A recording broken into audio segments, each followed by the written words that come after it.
ในตอนเช้าของมื้อนี้ที่นครหลวงเวียงจันทน์ได้มีพิธีมอบหับหน้าที่รัฐมนตรีกระทรวงศึกษาธิการและกีฬาระหว่างผู้เก่าและผู้ใหม่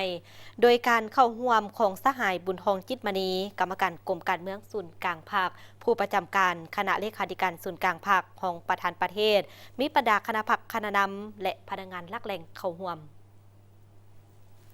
ในพิธีต่างหน้าคณะจะตั้งศูนย์กลางภาคได้ขึ้นอ่านมติคำสั่งของกรมการเมืองศูนย์กลางภาคดำลาดของประธานประเทศว่าด้วยการอนุมัติให้พนักงานการน้ำคันสูงออกพักการรับอุดหนุนบำนาญและการยกย้ายแต่งตั้งพนักงานคันสูงซึ่งในนี้ได้แต่งตั้ง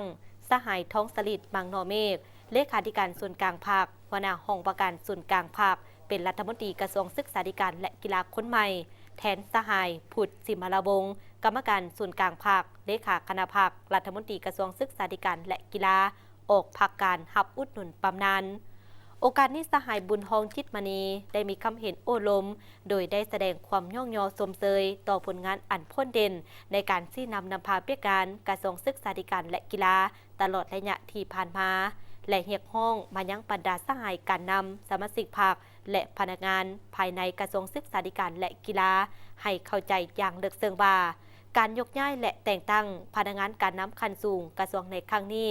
แม่นความจำเป็นของหน้าที่เปียกงานในใส่ปรับปรุงการจัดตั้งและบุคลากรในแต่ละระยะให้เข้มแข็งนักแน่นตอบสนองความไม่คงต้องการของหน้าที่การเมืองของพรรคการซับซ้อนจัดวางพนักงานทุกประเภทโดยเฉพาะพนักงานนำพาคุ้มครองแต่ละคันทั้งแม่นความไม่คงต้องการของหน้าที่การเมืองอยู่แต่ละบอน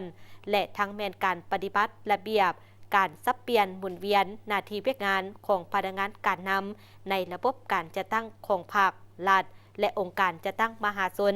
คือเคยปฏิบัติที่ผ่านมาถือเป็นเปียกงานปกติและแม่นหลักการอันหนึ่งของพรรคเฮาในเปียกงานพนักงานก็คือหลักการมีขึ้นมีลงมีเข้ามีออกเพื่อปรับปรุงให้ดีขึ้นไปเรื่อยๆทั้งเป็นการยกระดับพนักงานการนำคุ้มครองให้มีความรู้ความสามารถนำพาอย่างรอบด้าน